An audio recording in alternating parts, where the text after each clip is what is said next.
안녕하세요. 김영로 TV의 날짜 이야기입니다. 오늘은 7월 14일이 되겠습니다. 네, 7월도 벌써 한가운데 왔네요. 음, 요즘 뭐 날씨가 참 덥죠. 비도 잘 안 오고 상당히 폭염이 아주 기승을 부리는데 모두들 이 온열병에 걸리지 않도록 그렇게 건강에 유의를 하셔야 될 것이라고 생각합니다. 특히 그 노인분들 뭐 이때쯤 되면 다 마찬가지지만은 특히 그 노인분들은 뼈 밑에서 이렇게 오래 머무는 것을 좀 배제를 해야 될 것 같아요. 그래서 어, 도시 같은 경우는 이제 뭐 길을 가다가도 공공기관이 이제 있죠. 뭐 동사무소라든가 요새는 주민센터라고 하지만은 그다음에 뭐 은행이라든가 그다음에 공공기관 하면 또 뭐 우체국 같은데 이런 데 가면은 잠시 앉아서 쉴 수 있는 그런 그 공간이 있습니다. 그래서 좀 쉬었다가 몸이 좀그 어, 냉각이 됐다라고 하면 그 기계 같은 그런 의미고 몸이 이제 시원해지면은 그때 다시 길을 나서서 원하는 목적지에 가는 그런 방식을 택하는 게 좋을 것 같아요. 근데 이제 시골 같은 경우에는 정말 이 뜨거운 이 여름날에 밭일 그다음에 논농사 이것 때문에 그 뭐 나가지 않을 수 없죠. 그 들르다가 저도 어려서 그 할아버지 할머니 따라서 아버지 어머니 따라서 이제 논밭에 나가봤지만 참 진짜 더워요. 어, 특히 그런 때는 이제 정말 무슨 시원하게 해줄 수 있는 그 뭐 얼음물 좀 갖고 간다든가 이렇게 해갖고서 어, 절대로 온열병에 걸리지 않도록 이 정말 뭐, 도시 같은 경우는 혹도 모르지만은 시골 같은 경우에 논밭에서 일하다 혼자 쓰러지면은 어떻게 구출할 수 있는 방법이 이제 없다는 게 그게 이제 더 문제가 되죠. 그런 의미에서 그 건강에 특히 유의하시라는 말씀을 먼저 좀 드립니다. 네, 오늘은 뭐 건강 얘기는 아니고요. 사실은 오늘이 이제 무슨 날인가 하고 보니까 북한 이탈 주민의 날이더라고요. 북한 이탈 주민을 전에는 이제 그 탈북자라고 그랬죠. 북한을 탈출한 사람이다라는 이제 그런 의미에서 이제 탈북자라고 썼는데 글쎄요 그 자자가 우리가 그냥 관용적으로 그 놈자자다 이렇게 알고 있기 때문에 뭐 북한을 탈출한 놈 뭐 이런 그 의미로 받아들이는 사람도 있을 수 있어요. 특히 이제 지금 정치적으로 특히 이념적으로 첨예하게 대립하고 있는 지금 상황이 우리나라 현실인데 네, 그런 속에서 이 북한을 이탈한 주민들을 보고서 뭐 배신자니 뭐니 이런 아주 또 그 입에 담지 못할 기가 막힌 이야기를 하는 그런 그 사람들도 있습니다. 어찌됐든 북한 이탈 주민의 입장에서 보면은 그렇게 얘기하는 건 좀 가혹하죠. 뭐 먹을 것도 제대로 없고 그다음에 뭔가 인권이 제대로 보호되지도 않고 하는 그런 상황인데 그런 어떤 지옥 같은 그런 세계를 탈출한 것을 놓고 배신자라고 얘기하는 그 사람들의 내구조가 저는 사실 좀 이해가 되지 않습니다. 네, 하여튼 이날이 북한 이탈 주민의 날 이렇게 제정이 된 것이 어, 작년 5월 20일, 2024년 5월 20일이더라고요. 그래서 어, 금년 이제 2회째가 되겠습니다. 7월 14일로 정해진 것은 뭐 북한 이탈 주민 보호 및 정착 지원에 관한 법률이 제정된 날이 1997년 7월 14일이기 때문에 7월 14일을 북한 이탈 주민의 날로 정했고 아주 최근에 이렇게 이제 확정이 된 거예요. 네, 음, 최근에 이렇게 제정이 되는 그 기념일에 대해서는 사실 저도 정보가 없을 때는 잘 모르는 경우가 있습니다. 네, 뭐 아무튼 김정은 TV를 도와준다는 의미에서 그런 새롭게 제정되는 그런 기념일이나 또 사람들 마음속에 있는 그런 또 날들이 있다라면 저한테 귀띔을 해주시면 어, 많은 도움이 될 것 같습니다. 자, 그러면은 북한 이탈 주민의 날에 대해서 한번 그 내용을 알아보도록 하겠습니다. 네, 그러면은 북한 이탈 주민의 날을 한번 요약을 해보겠습니다. 뭐 모두에 잠깐 말씀을 드렸듯이, 예. 자, 북한 이탈 주민은 이제 자유를 찾아온 거죠. 자유를 찾아온 북한 이탈 주민을 포용하고 이 포용한다, 끌어안는다. 이거 굉장히 중요한 일입니다. 그다음에 남북 주민 간 통합 문화를 확산하기 위해 제정한 정부 기념일로 매년 7월 14일이다. 남북 주민 간 물론 이제 남북 간에 이제 휴전선이 지금 있기 때문에 서로 이제 소통을 못하죠. 그러나 어, 제3국을 통해서 이렇게 아니면 뭐 직접 넘어오는 경우도 있지만은 북한 주민이 이제 대한민국 사회로 들어온다는 얘기죠. 그러니까 전혀 다른 체제에서 이렇게 성장을 해온 사람들이기 때문에 서로 문화가 아주 이질적이죠. 그러니까 그러한 이질적인 것을 또 통합하기 위해서 북한 이탈 주민의 날이라는 그 기념일을 제정한 어떤 뭐 목적이라고 할까 그런 의도가 있는 겁니다. 공의본 보겠습니다. 북한 이탈 주민의 보호 및 정착 지원에 관한 법률이 제정된 1997년 7월 14일을 기려 2024년 5월 22일에 이제 이 북한 이탈 주민의 날이 제정이 됐다. 아까 말씀드린 그 사항이죠. 네. 물론 이제 그 주관 부서는 통일부가 되겠습니다. 북한 이탈 주민을 포용하고, 그다음에 북한 이탈 주민의 권익을 향상시키며 남북 주민 간 통합 문화를 형성하여 통일 인식을 제고하기 위한 다양한 기념 행사가 펼쳐진다. 이날 이제 그런 행사를 이제 펼친다라는 그런 얘기죠. 예. 그래서 금년이 이제 제 2회가 되겠는데, 제 1회의 포스터를 한번 볼까요? 2024년 7월 14일 일요일. 어, 작년에는 일요일이었었네요. 제 1회 북한 이탈 주민의 날, 자유를 향한 용기, 통일로 가는 여정. 네, 이렇게 휴전선의 그 철조망이죠. 이게 하나 보이면서, 그다음에 자유를 향해서 날아가는 그 새가 이렇게 그려져 있네요. 통일부. 자, 상세 내용 한번 볼까요? 네. 어, 음, North Korean Defectors Day. 북한 주민 이탈의 날. 뭐 영어로 이제 표현을 이렇게 한 거고요. 우리말로는 이제 북한 이탈 주민의 날이라는 걸 여러 번 말씀을 드렸습니다. 자, 정의를 한번 보겠습니다. 자유를 찾아온 북한 이탈 주민을 포용하고 남북 주민 간 통합 문화를 확산하기 위해 제정한 정부 기념일이다. 그리고 매년 7월 14일이다. 제정 목적을 볼까요? 네. 북한 이탈 주민의 날은 자유를 찾아온 북한 이탈 주민을 포용하고 남북, 남북 주민 간 통합 문화를 확산하여 북한 이탈 주민의 정착 지원의 필요성을 전 국민에게 전파하기 위해서 그러한 목적을 갖고서 제정한 법률이다라는 그런 얘기가 되겠습니다. 근데 그런 이제 기념일이 되는 거죠. 네. 네, 유래와 역사를 본다면은 북한 이탈 주민의 보호 및 정착 지원에 관한 법률은 아까 1997년에 이제 제정이 됐다고 그랬죠.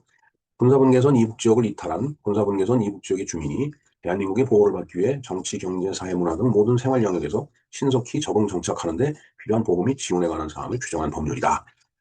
예, 우리 이 대한민국의 헌법을 보면은 대한민국 영토가 한반도와 그 부속도서라고 정의가 돼 있죠. 예. 그 한반도로 규정해 놨기 때문에 북한도 우리 대한민국의 영토입니다. 그러나 지금은 북한이라는 그 이적 단체가 휴전선 이북을 지금 점거해갖고 불법 점거해갖고 있는 거예요. 그렇기 때문에 거길 이탈한 사람은 당연히 우리나라 헌법에 의해서 보호를 받아야 된다는 얘기죠. 헌법이 가장 상위법이기 때문에 헌법에서 그렇게 규정을 하니까 당연히 그 밑에서 만들어지는 이런 하위 법률에서는 헌법 정신을 그대로 따라야 되는 겁니다. 그게 배치가 되면 안 돼요. 그거는 그 이제 법치주의가 아닙니다. 자, 북한 이탈 주민은 군사분계선 이북 지역, 즉 북한이죠. 이북에 주소, 직계가족, 배우자, 직장 등을 두고 있는 사람으로서 북한을 벗어난 후에 외국 국적을 취득하지 않은 사람을 말한다. 그러니까 예를 들어서 북한을 벗어났어요. 근데 이제 중국으로 들어가서 중국 국적을 취득을 했어요. 그럼 중국 사람이지 탈북자가 아니다. 북한 이탈 주민이 아니다. 이렇게 이제 규정을 한 겁니다. 그럼 그렇죠. 아무라면은 중국 국적을 취득했다라면은 그건 중국 사람이기 때문에 또 중국하고의 외교적인 법적인 문제가 또 생깁니다. 뭐 러시아로 갔다. 러시아 국적을 취득했다. 그것도 마찬가지고. 미국으로 갔다. 일본으로 갔다. 거기서 해당국의 국적을 취득했다. 그러면 그건 북한 이탈 주민이 아닙니다. 이미 다른 나라 사람이에요. 네.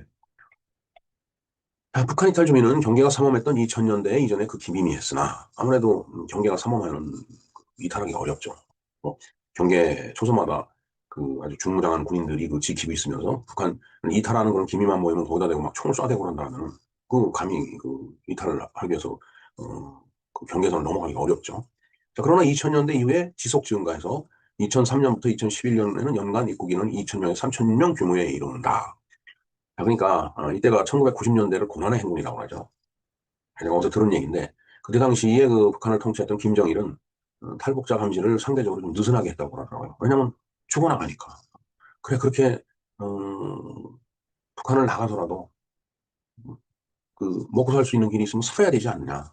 이런 그 생각을 그 김정일이가 이제 했다라는 얘기죠. 근데 그런 얘기를 들어보면 김정일은 좀 인간적인 면이 있었던 것 같아요. 물론 뭐 우리 입장에서 보면 뭐 그거나 저거나 다 똑같지만은 그리고 언젠가 제가 김정일에 대해서 방송을 한번 한 적이 있었는데 그래도 김정일은 북한의 산업을 어떻게 좀 육성하려고 그냥 노력은 했던 것 같아요. 그러니까 물론 독재자로서의 그 한계는 있죠. 그것을 이제 벗어나지는 못했겠지만은 그런 그 측면이 그에게 있다라는 그 말씀을 좀 드립니다. 2012년 이후에는 연간 평균 1,300명대로 감소하였으며 김정일이 사망한 2011년 12월 17일 이후에 이제 감소가 된 거죠. 네.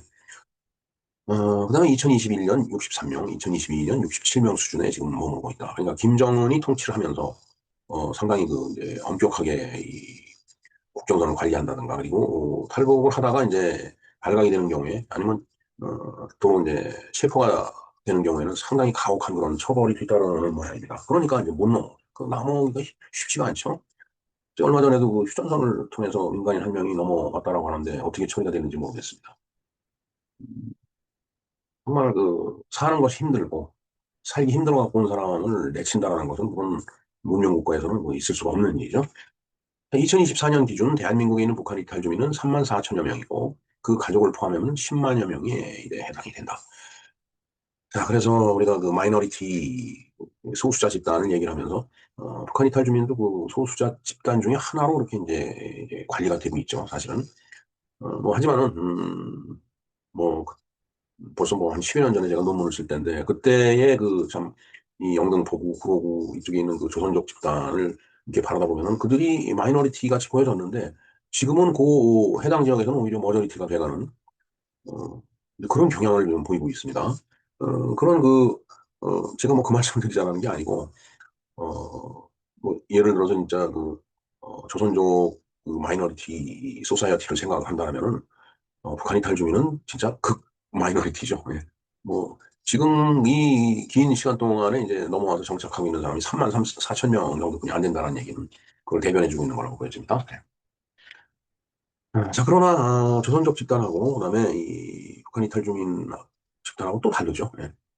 살아온 배경이 다른 거죠. 예.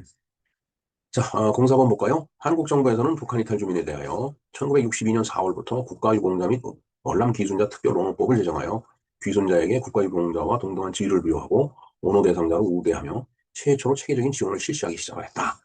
1962년 4월부터입니다. 그러니까 5.16 군사정변이 일어나고 나서 이제 얼마 안 됐을 때네요.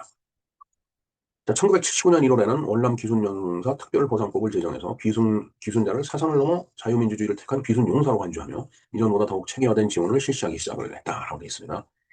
그리고 1993년 6월에는 귀순 북한 동포 보호법이 제정이 됐네요.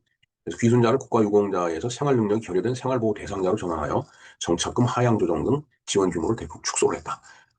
뭐 이때만 하더라도 사실 자꾸 이제 인원이 늘어나니까 어, 그 3만 4천 명이라고 지금 거라는데 그 지금 뭐 돌아가신 분들을 생각하면 더 많겠죠. 그들한테 진짜 국가 유공자 대우를 다 해주고 경제적 지원을 하려고 하다 보면 또 예산 문제가 또 이제 뒤따라오죠. 그러니까 이제 저걸 자꾸 이제 동폭 수가 늘어나니까 이탈 주민 수가 늘어나니까 이제 그 지원 규모를 갖다 축소를 이제 한 거라고 보면 될 것 같습니다. 자, 이후 1997년 1월 북한 이탈 주민 보호 및 정착 지원에 관한 법률을 제정을 했네요. 야, 자, 이래서 이제 그 7월 14일이 이제 북한 이탈 주민의 날로 정해졌다라는 얘기를 앞에서 말씀드렸습니다. 북한 이탈 주민 법적 지위와 정착 지원 정책이 근간으로 삼았다. 뭐 법률이 있어야 되죠. 정책을 시행을 하려면 법률이 있어야 됩니다. 법률이 없는 정책은 있을 수 없는 거예요. 그다음에 2024년 1월 16일 국무회의에서 북한 이탈 주민의 포용과 정착 지원 후에 북한 이탈 주민의 날 제정이 결의됨에 따라 행정안전부에서 통일부와 협의를 하고 관련 규정 개정을 추진을 해왔다. 그다음에 2024년 5월 20일 각종 기념일 등에 관한 규정을 개정하여 매년 7월 14일을 북한 이탈 주민의 날로 제정을 했다. 그래서 작년이 1회가 되고 올해는 이제 2회가 되겠네요. 자, 이날은 북한 이탈 주민 보호 및 정착 지원에 관한 법률의 시행일을 기념을 한 것이다. 네, 앞에서 말씀드린 내용을 한번 반복해서 말씀드렸습니다. 자, 관련 행사를 볼까요? 통일부 주관으로 북한 이탈 주민의 포용과 정착 지원에 대한 국민적 공감대를 형성할 수 있도록 하는 전국적 또는 지역적 규모 행사 등을 시행을 한다. 탈북 과정에서 희생된 북한 이탈 주민들을 기억할 수 있는 기념물 조성도 준비하고 있으며 이를 통해 북한 주민들에게 자유롭고 번영된 미래에 대한 희망의 메시지를 갖다 전달한다. 예, 뭐 법의 취지는 그렇습니다. 그러나 법이 아무리 건드러하게 좋으면 뭐해요. 법을 시행하는 사람들의 생각이 또 문제가 될 것 같습니다. 그래서 지금 현재 작금의 대한민국의 이념적 어떤 갈등 이런 거를 생각해 보면은 아무리 법률에 저렇게 규정이 돼 있다 손치더라도 그것을 바라다보고 해석하고 그걸 취급하는 그런 사람들의 입장에 따라서 정책이 왔다 갔다 한다면은 어, 뭔가 북한 이탈 주민에 대한 어떤 대한민국의 처우라고 할까? 그런 것들이 들락날락하는, 오르락내리락하는, 그래서 신뢰할 수 없는 그런 그 상황이 될 수도 있고 또 그렇게 돼가는 것 같다라는 그런 생각이 들어서 좀 걱정도 되고 안타깝기도 합니다. 자, 지난해 6월이었습니다. 연구 포럼이라고 제가 이제 다니는 포럼이 하나 있는데, 거기에 이제 하나원, 하나교에서 탈북자들의 정착과 신앙생활을 위해서 애쓰시는 김종훈 목사님의 말씀을 들은 바가 있었습니다. 아주 젊은 분이 들더라고요. 그런가 하면은 또 이제 좌경화된 사회 일각에서 탈북자를 배신자라고 말하는 경우가 있죠. 예, 그래서 잠깐 말씀을 이제 드렸습니다. 그래서 그러한 내용에 대해서 제가 정리한 내용을 아래 링크로 연결을 해드리겠습니다. 그러니까 그때 제가 들은 이야기를 쭉 정리를 해놓은 겁니다. 예, 또 링크를 걸어드릴게요. 혹시 시간 되시면 한번 참조를 해주시기 바랍니다. 네, 그렇습니다. 목숨을 걸고 사선을 넘어온 사람들에게 그러한 호칭, 배신자 이런 호칭은 모욕이죠. 네, 그건 모욕입니다. 어, 본인들이 그런 입장이 됐을 때 그런 소리를 들었으면 뭐라고 얘기를 했을까요? 아마 뭐 길길이는 안 쪘겠죠. 최근에는 탈북자들의 자살이 많은데 죽지 말고 북으로 다시 돌아가라 하는 그 포스팅을 어디선가 페이스북인가에서 봤어요. 저는 이거 아주 매우 잔인한 독설이라고 생각을 합니다. 아주 나쁜 의도를 갖고 쓴 거라고 봅니다. 누군지 모르지만 정말 뭐 법이 있으면 뭐예요? 법이 있어도 저런 식으로 말을 한다는 건 있으나만 하는 거죠. 그리고 탈북자 자살이 많다라는 뭐 데이터가 있는 것도 아니고 정말 참 저는 이 이념이 종교보다 더 강하다고 봅니다. 그 이념의 힘이 종교보다 더 강해요. 뭐 혹시 이 방송을 뭐 신부님이나 뭐 목사님이나 스님이 들으시는지 모르겠는데 들으실 리도 없겠지만은 어, 국가가 없는데 무슨 종교가 있어요? 자유민주 체제가 없는데 정말 참 답한 종교인들 많습니다. 이념이 더 세다라는 얘기는 그 사람은 종교인이 아니고 그 이념에 매몰려 있는 사람이에요. 자, 뭐 그건 또 약간 스펙트럼이 다른 얘기니까 그건 뭐 여기서 줬고요. 자, 경제적 개념의 좌우를 뛰어넘어서 경제적으로 좌파 우파 충분히 있을 수 있죠. 뭐 자유민주 체계에서 뭐 좌파 우파 당연히 있습니다. 근데 문제는 이게 이념적으로 보수 우익 그다음에 이렇게 좌파 이렇게 이제 갈려지니까 문제예요. 특히 이제 우리나라 같은 경우는 바로 이제 이 좌익이라는 그 이념적 존재가 북한하고 연관된다라는 게 그게 문제예요. 그 이제 보수 우익 진영을 갖다 극우라고 이제 극우몰이를 하죠. 저는 극우의 반대로 빨갱이라고 봅니다. 그래서 글쎄요, 국민의힘이라는 정당이 있지만 극우 소리를 들어가면서 상대방을 보고서 또 너희들은 빨갱이다라고 얘기를 못하는 그런 어떤 그 이념적 스탠스 그것도 참 문제라고 봅니다. 정말 이 나라가 어디로 가고 있는지 정말 걱정을 하지 않을 수가 없어요. 자, 현 세태는 포용적인 대한민국 사회가 착취적인 멋진 신세계로 가고 있다는 생각에 심각한 우려를 표하지 않을 수가 없습니다. 제 생각입니다. 대한민국 사회는 상당히 포용적인 사회예요. 자유민주 체계와 시장경제 체계를 갖고 있기 때문에 물론 경제가 발전하는 과정에서 뭐 박정희 전 대통령이나 뭐 전두환 대통령 그리고 그 이전에 이제 대한민국 체계의 틀을 잡아준 건국 대통령 이승만 대통령이 있는데 이런 분들이 뭐 지금 독재 소리를 듣고 있는데 군사 독재 이런 소리를 듣고 있는데 그분들이 군복을 입고서 총칼을 차고서 통치를 한 적 없습니다. 대한민국 헌법이 규정하는 그 규정을 다 지키면서 선거에 나와갖고 당선이 된 상태에서 이 나라를 통치한 사람들이에요. 그리고 상당히 뭔가 경직된 그런 사회를 운영해 온 거는 저도 인정을 합니다. 그러나 정치적으로 워낙 이런 반대 세력들과 투쟁을 하다 보니까 경직됐었던 거지. 경제적으로는 상당히 포용적으로 이 관리를 했어요. 대한민국 경제를. 그렇기 때문에 대한민국 경제가 지금과 같이 발전한 거라고 저는 확신을 합니다. 자, 그런데 뭐 북한이라는 사회를 보면 뻔하죠. 어떤 노벨 경제학상 받은 분의 그 책에서 그 인용을 했다라고 제가 알고 있는데 인공위성에서 찍은 그 남북한 사진이 있습니다. 정말 일본을 포함해서 남한은 훤한 그 불빛이 있는데 북한 지역은 암흑과 같은 세계로 이렇게 동떨어진 정말 그야말로 그 한반도에 있는 남쪽에 있는 대한민국이 섬같이 보이는 그런 사진을 보면서 이게 왜 이러냐? 이게 결국은 남한은 대한민국은 포용적인 경제제도 그리고 포용적인 경제제도를 허용한 어, 덜 포용적인 정치제도였지만은 그래도 그러한 그 제도적인 어떤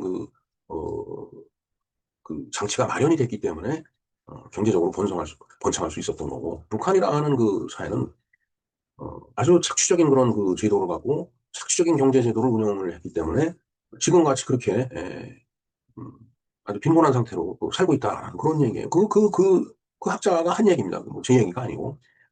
그래서 우리가 뭐 올더 석슬리가 멋진 신세계라는 그 표현을 했듯이 정말 그런 사회를 취하고 있는 그런 북한 사회를 탈출해 온 사람들한테 배신자라고 얘기하는 건 정말 그건 있을 수 없는 얘기고 상당히 잔인한 이야기다라고 저는 봅니다. 그래서 지금 이 대한민국 사회가 적극적인 멋진 신세계인 북한을 동경하면서 그런 쪽으로 가고 있다라는 생각에 정말 심각한 우려를 표하지 않을 수 없다는 것이 제 생각이고 오늘을 보는 이 시대의 지성인들의 관점이 아닌가 저는 그렇게 생각을 합니다. 물론 아니다라고 얘기를 하는 사람들이 있겠죠. 아니다라는 사람은 그냥 뭐 그렇게 살다 죽는 수뿐이 없습니다. 뭐 뜯어 고칠 수도 없어요. 네, 그리고 오늘은 실버데이고 이준 열사 사망일이 되겠습니다. 제가 그 방송번 501번으로 방송을 해드렸는데 그것도 제가 링크를 걸어드리겠습니다. 네, 실버데이. 이제 실버 하면 이제 실버 세대가 이제 노인 세대를 얘기하죠. 뭐 하여튼 그 노후를 약속하는 뭐 그 이게 무슨 14일이 무슨 데이데이 하는 게 젊은 이제 남녀가 만나갖고서 뭔가 사랑을 만들고 앞으로 어떻게 할 것인가 어떻게 살아갈 것인가 뭐 그런 거를 쭉 이렇게 연계시켜갖고서 그 이 날을 만든 것 같아요. 실버 멋진 그 노후까지 사랑하겠다라는 그런 생각으로 이 실버 반지를 갖다 이렇게 맞춰서 서로 낀다라는 그런 내용이 바로 이제 실버 데이죠. 네. 그다음에 이제 우리가 헤이그 네덜란드 헤이그에서 어, 네덜란드인가요? 음, 베니기인가요? 아이고 갑자기 헷갈리네요. 저도 참 다 된 것 같습니다 보니까 거기서 이제 국제회의 만국 어, 그 무슨 회의에 이제 이렇게 참석을 해서 가서 이제 그때 당시에 그 이제 조선의 실상을 알리려고 했던 그 이준열사 뭐 사실은 그 우리가 할복을 한 걸로 이렇게 얘기를 많이 들었는데 실제로는 할복이 아니고 병사했다라는 이제 그런 얘기가 되겠습니다. 네, 역사에 분치를 해서는 안 됩니다. 역사는 있는 그대로 놓고서 해석을 하고서 거기서 교훈을 찾아야지. 예쁘지 않은데 예쁘다라고 해놓고 거기서 교훈을 찾으면은 그 거짓 교훈이에요. 네. 자, 이상과 같이 김영로 TV에서 바라다 본 오늘의 날짜 이야기, 탈북자의 날, 실버데이, 그리고 이준 열사 사망에 대한 내용을 살펴보았습니다. 감사합니다.